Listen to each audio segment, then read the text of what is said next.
E aí, galerinha, tudo certo? Bora estudar mais um pouquinho de química. Lá no capítulo 3, nós temos o módulo Estrutura da Matéria, onde estudaremos a composição em si da matéria. Lembrando, matéria é tudo que tem massa e ocupa um lugar no espaço. A ideia de composição da matéria é muito antiga, ela surgiu lá nos tempos da Grécia Antiga, que começaram a ser formulados os primeiros modelos. Tá? O que é um modelo? É uma interpretação de alguma coisa. Então, o modelo da estrutura da matéria seria uma ideia de entender como que a matéria é constituída.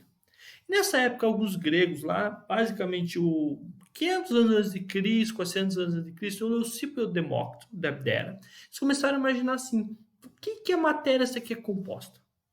E eles começaram a ter o seguinte pensamento, bom, se olharmos, quando a gente olha a areia de longe, a areia de um deserto, de uma praia, lá de longe a gente olha, é algo contínuo. Mas quando a gente chega de perto, a gente vê que a areia é constituída de minúsculas partículas, tá? Que são os grãos de areia. Então, a matéria, a areia, ela é contínua olhando a longa distância, mas de perto ela é formada por divisível, formada por minúsculas partículas. E eles começaram a imaginar, olha, será que tudo que a gente tem não é a mesma coisa? Será que a nossa pele não tem essa interpretação? A caneta, tudo um pedaço de madeira, quando a gente está olhando a olho nu, parece ser algo contínuo. Se aproximarmos com o microscópio, com algo que consiga chegar ver mais a fundo a estrutura, será que ela não é formada por minúsculas partículas? E aí eles tiveram a segunda concepção. Se eu pegar algo e for dividir em pedacinhos cada vez menores, cada vez menores, cada vez menores, chegar o momento que a gente vai chegar numa partícula indivisível, que eles chamaram de átomo. Por que átomo? A de não, tomo divisível, tá? Isso era uma ideia, tá? Era um modelo. Não tinha como ser provado. 500 anos antes de Cristo não tinha nenhum instrumento científico, não tinha uma balança, não tinha nenhum experimento propriamente dito. E aí, isso é conhecido como apenas uma ideia, um princípio filosófico, tá? Então não é considerado um modelo atômico, mas a concepção de átomo vem dessa época. O primeiro modelo atômico é o modelo atômico de Dalton, do John Dalton, do inglês, tá? Lá pelo século XVIII. Ele teve a seguinte concepção, de que os átomos eram pequenas esferas maciças, indivisíveis, indestrutíveis e eletricamente neutras. O modelo atômico dele é conhecido como modelo atômico da bola de bilhar, tá? Porque olha aqui, olha, não parece uma bola de bilhar? Átomos esféricos e maciços, tá? Indivisível, tá? E eletricamente neutro. Essa era a ideia do Dalton, por isso que é conhecido como modelo atômico da bola de bilhar. E o que mais ele falava? Um elemento químico é um conjunto de átomos com massas e tamanhos iguais. Então ele falava, olha, o que é um elemento químico? Conjunto de átomos que tem a mesma massa e o mesmo tamanho. O que diferencia de um elemento químico para outro? É a massa e o tamanho deles. Só isso. Simples. Modelo atômico bem simples, mas que explicava muito bem as leis daquela época. Tá? A maioria delas. Explicava, por exemplo, as leis ponderais. Tá? A lei de Lavoisier e a lei de Proust. Porque ele falava assim, olha, em uma reação química, os átomos não são criados nem destruídos, apenas rearranjados. Tá? E o que o Lavoisier mesmo falava na lei dele? Na natureza, nada se cria, nada se perde, tudo se transforma. Como que o Dalton trazia isso? Ele pensava, olha, por que nada se cria, nada se perde? Quando você tem a reação, a maneira com que os átomos estão arranjados muda, que é o que a gente está vendo aqui embaixo. Olha, átomos de hidrogênio formando duplinhas, parzinhos, reage com átomos de oxigênio, aqui representados pela bolinha alaranjada, tá? E os produtos são constituídos, tá? Num arranjo diferente dos reagentes. Se a gente contar aqui, ó, quantas bolinhas brancas nós temos como reagente? 4. Como produto, 4 também. Duas bolinhas laranjas como reagente e os como produto.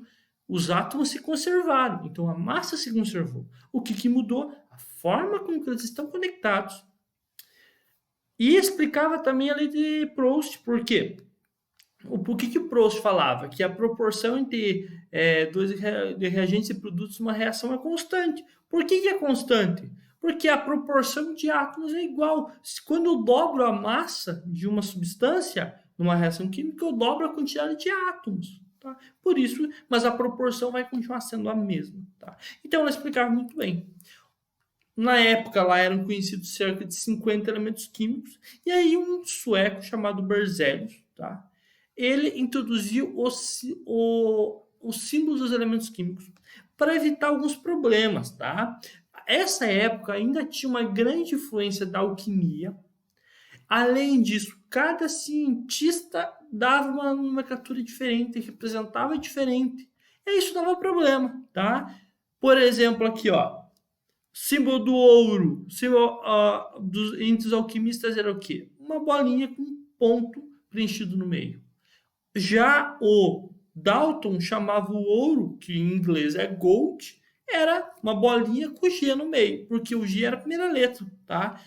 Então, o Dalton, ele representava cada elemento com a bolinha e a primeira letra do nome em inglês, a primeira letra no meio.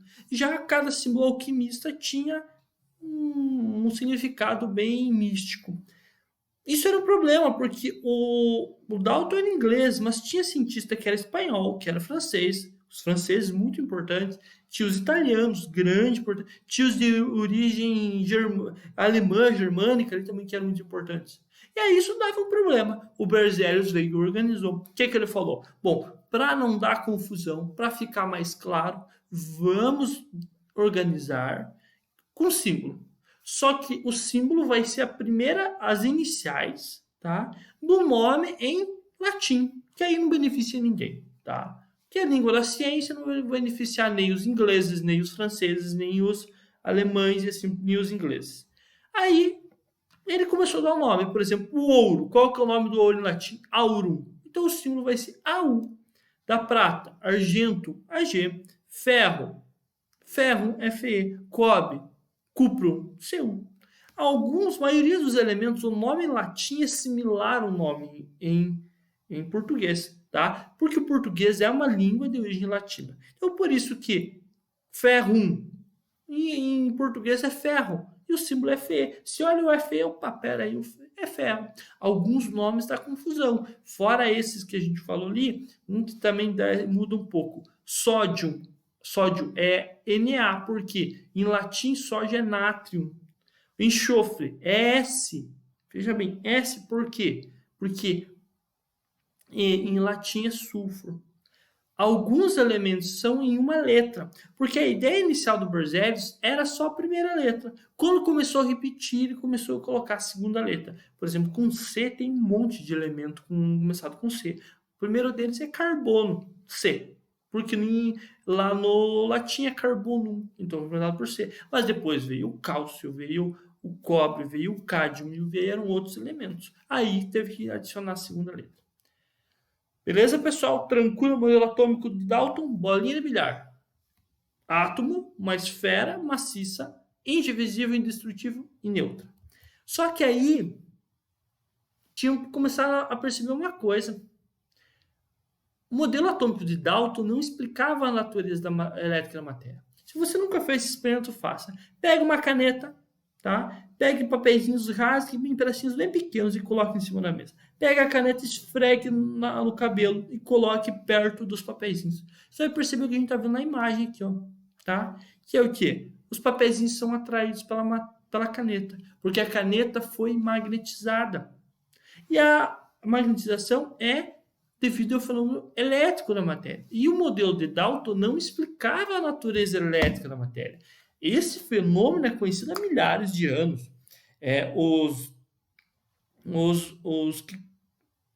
Era conhecido já que se você pega o cajardo, tá, dos cuidadores lá de ovelhas, esfregasse na lã da ovelha e colocasse no chão, as folhas de árvores eram atraídas pelo cajardo. Os pastores já conhecem isso há centenas de anos, tá? Milhares de anos. Que acontecia isso, que é o que a gente acontece quando nós temos esse fenômeno aqui envolvendo a caneta. E o modelo atômico não fala em natureza elétrica da matéria. Ele fala que os átomos são neutros. E aí esse cientista aqui, J.J. Thomson, tá?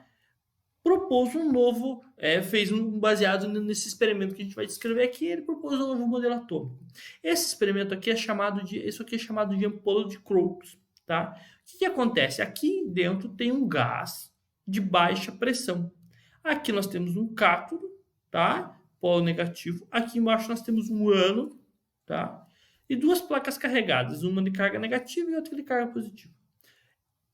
Aqui tem um gás a baixa pressão. O que eles percebem? Quando você liga uma voltagem entre o catodo e o anodo, você formava raios que partiam do catodo, por isso que eram chamados raios catódicos, tá? E esses raios iam em direção ao polo positivo, formando um feixe, como está sendo descrito aqui. Tá? Como explicar isso? Então, o que eles sabiam? Os raios catódicos partem em direção ao polo positivo, eram menores que o átomo e têm carga negativa. Isso foi uma constatação do Thomson. Mas veja bem, pessoal, como que pode esses raios serem menores que o átomo? Pelo Dalton, o átomo era a menor partícula da matéria, a partícula fundamental. E além disso, eles têm carga negativa.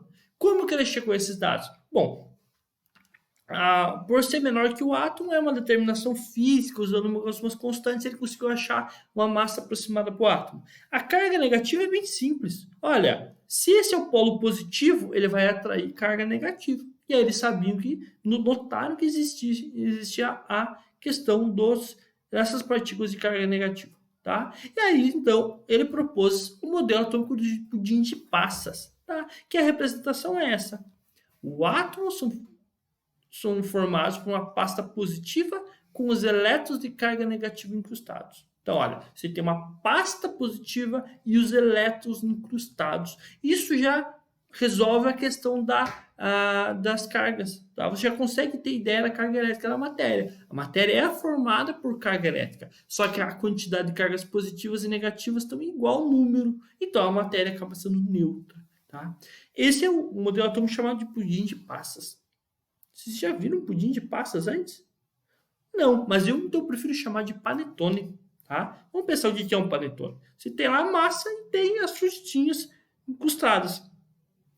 Similar ao modelo atômico de Thomson. Beleza, galera? Tranquilo? Então, olha, agora para testar esses conhecimentos, faço esses exercícios aqui, tá? Mais para frente a gente trabalha as respostas. Beleza, galerinha? Até a próxima aula.